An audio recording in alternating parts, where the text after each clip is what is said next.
Good morning, students. Moral Science, English Literature, Standard 8 class, Lesson 5, the Sneeze Continuation Part 2.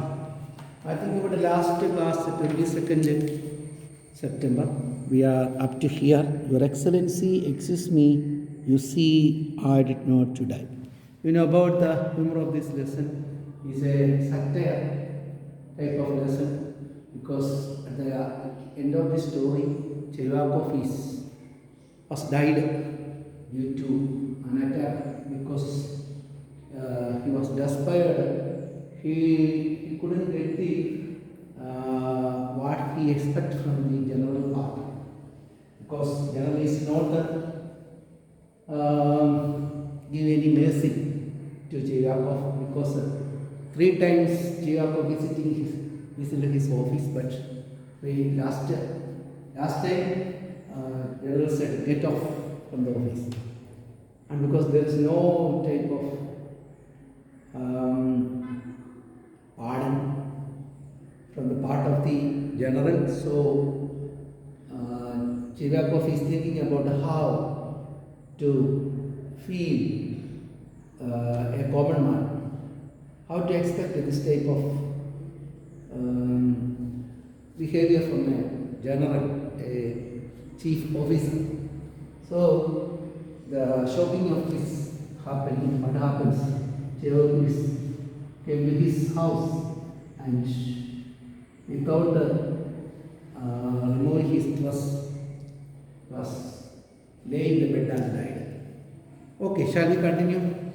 Okay, enough that I had already forgotten about it, and you keep on a same thing, such general, impartially twitching his lower lip.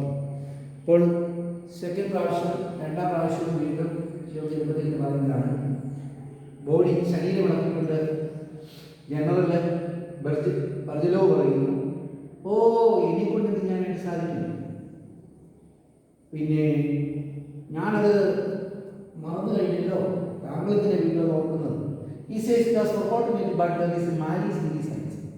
മറന്നു പക്ഷെ പുള്ളിയുടെ കണ്ണിൽ നോക്കുമ്പോൾ ഒരു വൈരാഗ്യം, മാനീസ് means വൈരാഗ്യം, വിരോധം തന്നോടുള്ള വിരോധം കണ്ണുകളിലുണ്ട്.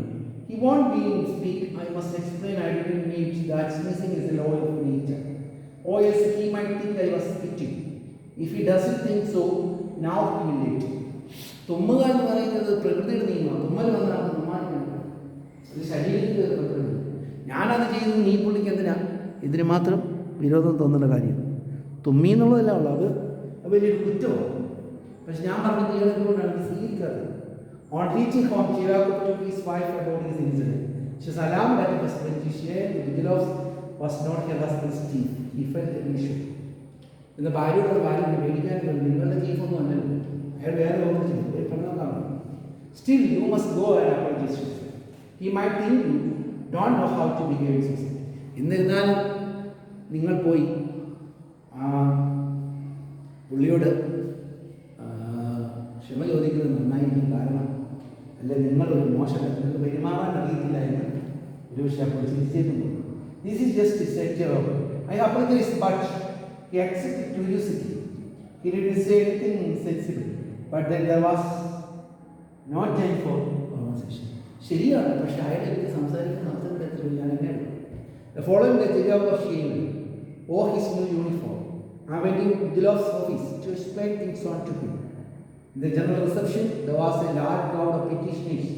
Sitting at a large table in the center of the room was the general, who had already begun his reception. After he had interrogated several of the petitioners, the general raised his eyes to Chevakov. ചെന്നപ്പം ഒരുപാട് പേര് അപേക്ഷ കൊടുക്കാനായിട്ട് അവരത് പറയാൻ നിൽക്കും. അവരുടെ ഇടയിൽ പോയിരുന്നു. കുറച്ചു നേരം കഴിയുമ്പോൾ മറ്റുള്ളവരെ എല്ലാം ചോദ്യം ചെയ്തുകൊണ്ട് Chevakovന്റെ മുമ്പിലേക്ക് ജനത കണ്ണുവരുത്തി.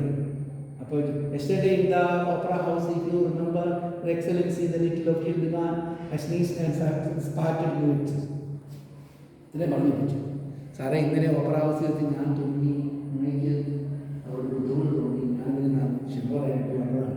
You are asking about the same thing. താങ്കൾ വീണ്ടും വീണ്ടും പഴയ കാര്യം തന്നെ പറഞ്ഞു. വാട്ട് നോട്ട് സെൻസ്, എന്തൊരു വിചിത്രം ഈ പറയുന്നത്. What can I for you? ഞാനെന്ത് ചെയ്യണം? താങ്കൾ തോന്നി ഞാൻ എന്ത് ചെയ്യണം? turned pale. He wants me to. യഹോവയോട് വലിയൊരു ഷോക്കായി വളരെ എടുത്ത് ഒന്നും മിണ്ടാതെ പതുക്കെ അവിടെ നിന്ന് ഇറങ്ങി പോകുന്നു. When General had finished his interview with the last technician, was leaving, he offers stapler to him Mama. Your Excellency, I can't undertake you. It's only I can assure you from a feeling of repentance. I had no space in your pockets. Your Excellency must. അങ്ങ് പോരുന്ന വഴിക്ക് ഇങ്ങനെ പുറപ്പെടുത്തുണ്ട്. അല്ലയോ ജനറലെ, ഞാൻ അറിഞ്ഞുകൊണ്ടൊന്നുമല്ല, അറിയാതെ സംഭവിച്ചത്. ഞാനതിന് താങ്കളുടെ നിന്ന് ഒരു കുഴപ്പമില്ലെന്ന് പറയാനുള്ളൊരു അനുതാപ വാക്കുകൾ പ്രതീക്ഷിച്ചു. പക്ഷെ താങ്കളൊന്നും പറഞ്ഞു എനിക്കത് വലിയ വിഷമമായി. ചിലപ്പോൾ വർദ്ധിക്കുന്നു. General made a tearful face and waved his hand in the sky. The simply joking, sir, he said.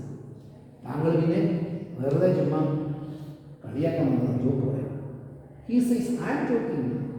ഞാൻ ജോക്ക് ഒരിക്കലും പറയുന്നില്ല. But there is no joke about this at all. He is a general. He can't understand what a common man like me is. എന്നെപ്പോലെ ഒരു സാധാരണക്കാരൻ്റെ feeling മനസ്സിലാകുന്നില്ലെങ്കിൽ അദ്ദേഹം എനിക്ക് ഇങ്ങനെ ജനറലായിട്ടിരിക്കുന്നു. അതുകൊണ്ട് ഞാൻ അങ്ങയോട് വീണ്ടും അപേക്ഷിക്കുന്നു. ഇതെല്ലാം സൂചിപ്പിച്ചുകൊണ്ട് ലെറ്റർ എഴുതാനായിട്ട് തീരുമാനിച്ചു. പക്ഷേ ലെറ്റർ എഴുതാൻ തീരുമാനിച്ചു, ലെറ്റർ എഴുതിയില്ല. Job could not stop thinking about the incident. He knew homeward. He did not write the letter to the general. He thought and thought, but couldn't think of anything to write. He decided to go back to general office. തീരുമാനിച്ചു വീണ്ടും ഒന്നും കൂടെ ഞാൻ കാണുന്നു. ലെറ്ററിൻ്റെ ഒരു വിഷയമായിട്ട് സ്വീകരിച്ചു നിർത്തുന്നു. ഒന്നും കൂടി പറയാം. ഒക്കെ വെസ്റ്റ് ആൻഡ് ട്രാവൽ വീട്ടിൽ നിന്നിട്ട് പറയുകയാണ്, ഞാൻ ഇന്നലെ അങ്ങനെ ബുദ്ധിമുട്ടിച്ചു. So but not with the idea of talking. എനിക്ക് തമാശ പറയാനായിട്ടല്ല. I want to ask for forgiveness. ഞാൻ താങ്കളോട് ദയ ചോദിക്കുകയാണ്, എന്നോട് ക്ഷമിച്ചെന്ന് പറയുന്നു. I don't dream of joking. He not dare to such a thing. A job would be shown no response for persons. അപ്പോഴത്തേന് എന്നോട് ക്ഷമ കാണിക്കും. ഗെറ്റ് ഔട്ട് അങ്ങനെ പറഞ്ഞു. ഞങ്ങൾ അല്ലാതെ സഡൻലി വാക്കിംഗ് അതായത് ശരീരം നിറച്ച് what spirit was qualified to general സ്വാമി. സ്വയം പ്രതീക്ഷിച്ചു something seem to break his ചെയ്യാം. അദ്ദേഹത്തിൻ്റെ മനസ്സിൽ ഒരുപാട് പൊട്ടിത്തെറികളുണ്ടായി. ഈ വേച്ച് ആടി അദ്ദേഹത്തിന് ഞങ്ങൾ നോട്ട് സീ ഓർ ഒന്നും കാണുന്നില്ല, കേൾക്കുന്നില്ല, ബോധമെല്ലാം ഓടുകൊടുത്ത് ഒരു വിധത്തിൽ എഴുന്നേറ്റ് വീട്ടിൽ വന്ന് കയറും. എന്നിട്ട് ഡ്രസ്സ് പോലും കൂടാതെ കട്ടിലേക്ക് സോഫായൊക്കെ കിടന്ന് മരിച്ചു. ശരിക്കും അറ്റാക്കാണ്. അപ്പോൾ സത്യം പറഞ്ഞാൽ ഈ രണ്ട് സ്ഥാനങ്ങളിലിരിക്കുന്ന ആളുകളുടെ വ്യത്യസ്ത ചിന്തകളാണ്. ഇദ്ദേഹം ഒരു താഴെത്തട്ടിലുള്ള മറ്റൊരു വലിയ ഓഫീസർ. അവർ രണ്ടു കൂട്ടരുടെയും ചിന്താഗതികളുടെ വിരുദ്ധാണ്. എവിടെയാണ് കുഴപ്പം? സത്യത്തിൽ ബ്രിജിലോഫിൻ്റെ കുഴപ്പമാണോ ചെവിയാപ്പൻ്റെ കുഴപ്പമാണോ ആലോചിക്കുന്നത്. ഓരോരുത്തരുടെയും ഇതനുസരിച്ചായിരിക്കും എത്താൻ പോകുന്നത്. Okay, that's end of the this text. Okay, write the meaning, then okay, I'll send the notes. Okay.